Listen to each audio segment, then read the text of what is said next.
Every Christmas, families across the US hear the same confident statement. Cooking at home is cheaper. It sounds logical. You buy the ingredients, you cook once, everyone eats. But every year, grocery bills get higher, portions get smaller, and the time spent cooking quietly turns into stress, cleanup, and a kitchen that looks like it survived a small war. So this year we decided to stop assuming and actually test it. Over the past few weeks, our channel analyzed real restaurant menus, compared holiday pricing, checked portion sizes, and looked at how these places perform when you're feeding an entire family. Not two people splitting an entree, not a weekday lunch deal, an actual Christmas dinner scenario. We compared prices to real grocery costs. We looked at how many people a meal realistically feeds. And we paid attention to something people often ignore: how these places behave during the holidays, when prices quietly shift. No fast food, no drive-through shortcuts, only sit-down, family-style restaurants Americans genuinely consider for Christmas dinner. The question wasn't, is the food good? It was much simpler. Does this actually make sense compared to cooking at home? The result is a list of 10 popular Christmas family dinner spots. And instead of starting with the winners, we're starting with the uncomfortable truth. The places that sound like a good idea, feel festive, but quietly fail the moment you do the math. Let's begin at the bottom. Number 10. Red Lobster. At first glance, Red Lobster feels like it belongs on a Christmas list. The lighting is warm. Seafood feels like a treat. And the smell of those cheddar biscuits makes people emotionally optimistic before the menu even arrives. But once we looked at it through the lens of a family Christmas dinner, the cracks showed quickly. Seafood pricing is the first issue. To properly feed a family of 4 to 6 people, you're ordering multiple individual entrees, extra sides, and usually something separate for kids. There's very little built-in sharing, and almost no family-style value. Holiday timing makes it worse. Seasonal demand pushes prices higher, and suddenly what looked reasonable on paper becomes a bill that rivals, and sometimes exceeds, the cost of cooking a full holiday meal at home. Portions aren't designed for passing dishes around the table. There are no real holiday bundles. Leftovers are unpredictable. Red Lobster isn't bad food. It's just working against the idea of efficiency. As a Christmas dinner, it feels less like a solution and more like a nice night out that accidentally landed on December 25th. Number 9. Outback. Steakhouse Outback. Steakhouse is a comfort pick. Families know it, they trust it, and it feels safe when no one wants surprises on a holiday. The portions look generous, the menu is familiar, and everyone can find something that won't start an argument. But Christmas exposes Outback's biggest weakness: individual pricing.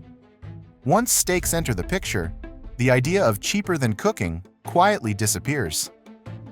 A few ribeyes, a couple of appetizers, sides for the table, and drinks for adults add up fast, especially when you're feeding more than 4 people. There's no real holiday-focused structure here. No family-style pricing, no built-in value for large groups. It's not overpriced, it's just not designed for this role. Outback works well as a regular dinner destination, but as a replacement for a home-cooked Christmas meal, it struggles to justify itself. By the time dessert menus arrive, the bill already tells the story. Number 8. The Cheesecake Factory. The Cheesecake Factory often feels like the safest possible choice for a family holiday dinner. The menu is massive, the portions look generous, and it seems almost impossible for someone at the table to say, "There's nothing I like here." That sense of safety is exactly what pulls families in. And it's also where the problem begins. A menu this large encourages everyone to treat the meal like a personal event.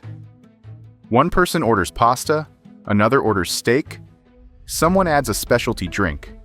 Appetizers get ordered just in case. And dessert becomes a conversation instead of a decision. By the time the table is done ordering, the Christmas budget has quietly disappeared. Yes, the portions are big. Yes, leftovers usually go home. But leftovers don't change the fact that you paid restaurant prices for food that was never meant to be shared.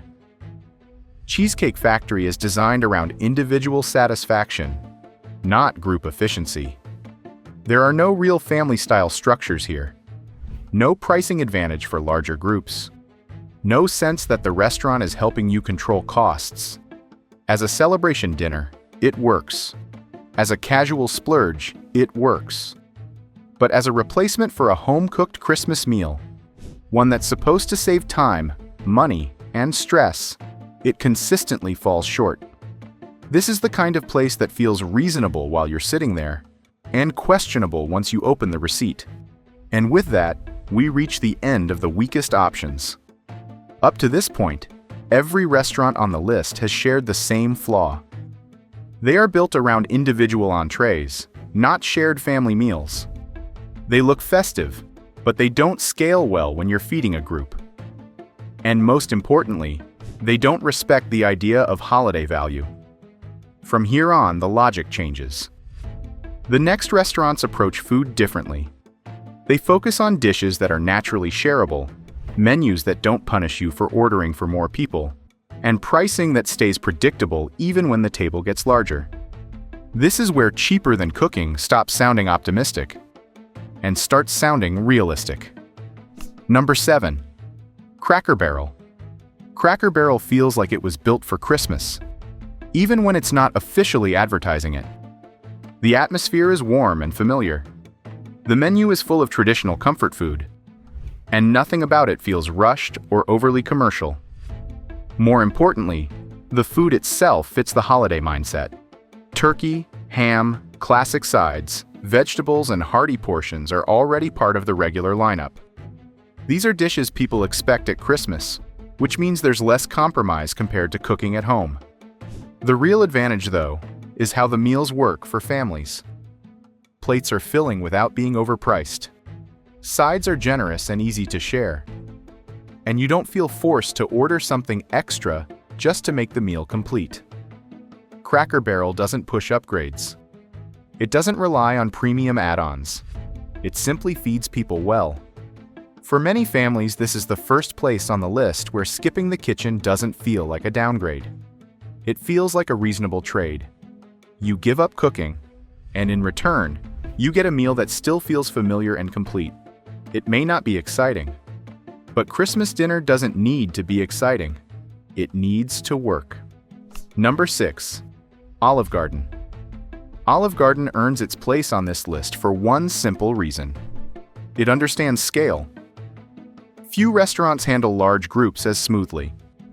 The menu naturally supports sharing, and the food itself is designed to stretch across a table without feeling scarce. Pasta dishes are filling and consistent.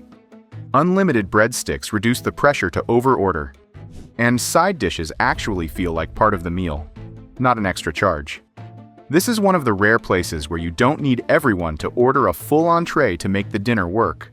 Families can order strategically, share plates, and still leave satisfied. It's not a traditional Christmas menu, but functionally, it checks almost every box. Everyone eats. The bill stays predictable, and leftovers are common. Olive Garden doesn't sell you a holiday experience. It sells you a solution. And when the goal is to avoid grocery shopping, cooking, and cleanup, that solution starts to look very appealing. Number 5. Golden Corral. Golden Corral is often dismissed before the conversation even starts. It's loud. It's busy. And it doesn't fit the picture most people have in their head when they imagine a proper Christmas dinner. But once we looked at it purely as a family logistics problem, Golden Corral became much harder to ignore. The buffet model removes almost every financial variable that makes Christmas dinners stressful. There's no guessing how much food to order, no anxiety about portion sizes, and no surprise charges because someone decided to upgrade their entree. Everyone eats, everyone chooses, and the price stays the same. That's a powerful advantage during the holidays. At home, feeding a large group usually means overbuying. You cook too much turkey just in case. Too many sides so no one feels left out. and enough desserts to last until New Year's. The cost adds up, and so does the waste. Golden Corral eliminates that entire equation. Kids can eat selectively without costing more. Adults can try multiple dishes without ordering multiple entrees. And nobody feels pressured to get their money's worth through overeating. Is it elegant? No. Does it feel traditional? Not really. But if the question is value, control, and sheer practicality, Golden Corral quietly outperforms many more respectable options.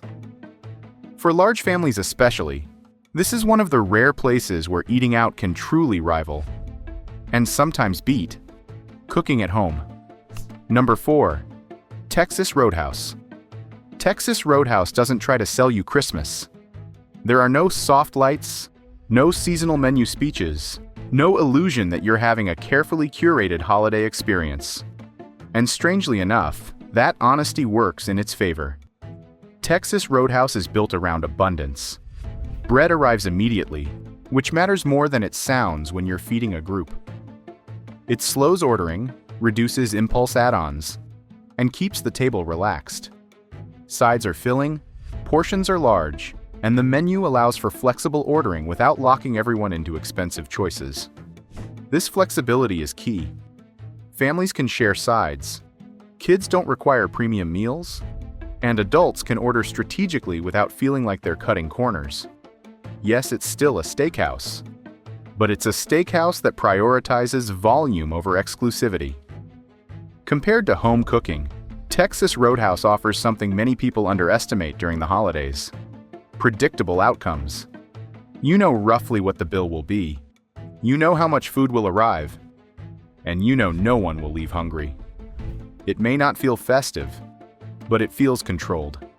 And control is exactly what most families lose the moment they decide to cook at home for Christmas. By the time Christmas arrives, most families aren't dreaming about cooking. They're thinking about grocery lines, last-minute substitutions, dishes piling up in the sink, and the quiet realization that what was supposed to be cheaper has turned into a full-scale operation. That's why the final 3 restaurants on this list stand apart.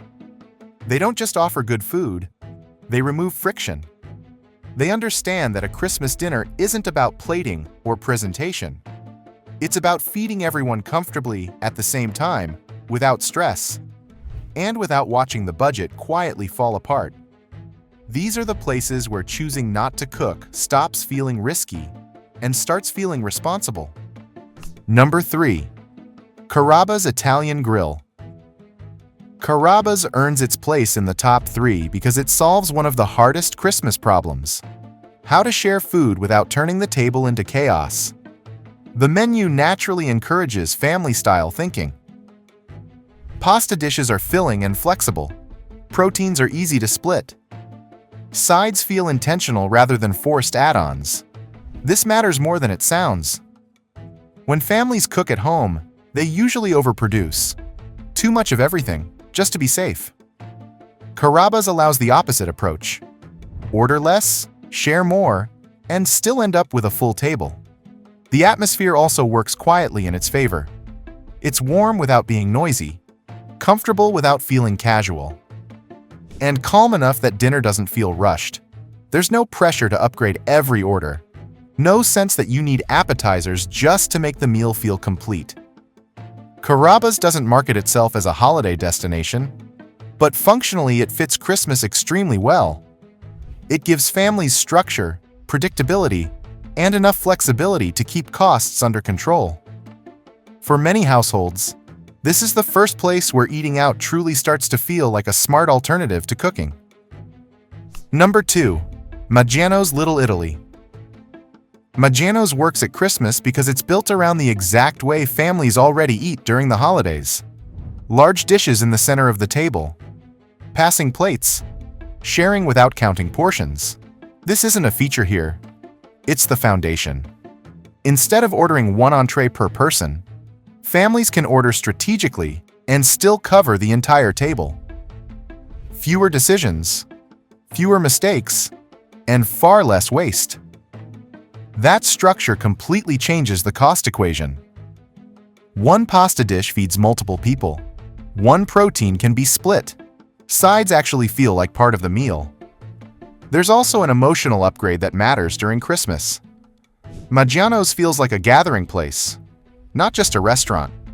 The pacing is slower, the atmosphere is calmer, and the experience feels intentional without becoming formal. You're not going out to eat. You're sitting down for a holiday meal someone else prepared. For families who want Christmas to feel special, but not exhausting, Maggiano's hits a rare balance between warmth, structure, and value. It doesn't replace the holiday, it hosts it. Number 1. Boston Market. Boston Market finishes at number 1 because it removes the debate entirely. It doesn't try to compete with home-cooked Christmas dinner. It is home-cooked Christmas dinner. Without the work. Turkey, ham, mashed potatoes, gravy, classic sides. Everything families spend days planning, shopping for, and cooking already exists here, fully prepared and portioned for groups. This is not a restaurant adapting to the holidays. This is a holiday meal built directly into the business model. Menus are designed for families. Portions are designed for sharing. And ordering for more people actually improves the value instead of hurting it. There's no guessing. No last-minute panic. No cleanup waiting at home. Boston Market removes the hardest parts of Christmas dinner, the cost creep, the time commitment, and the stress, without removing the meal itself. That's why it wins. So what did this investigation really prove? Cooking at home isn't always cheaper. It's just familiar. Once you factor in grocery prices, preparation time, stress, and cleanup, many families end up paying more than they expect, financially and emotionally. The restaurants that fail at Christmas focus on individual plates and premium pricing. The ones that succeed understand sharing, volume, and real family dynamics. Sometimes the smartest Christmas dinner decision is letting someone else handle the food and actually enjoying the holiday instead of managing it.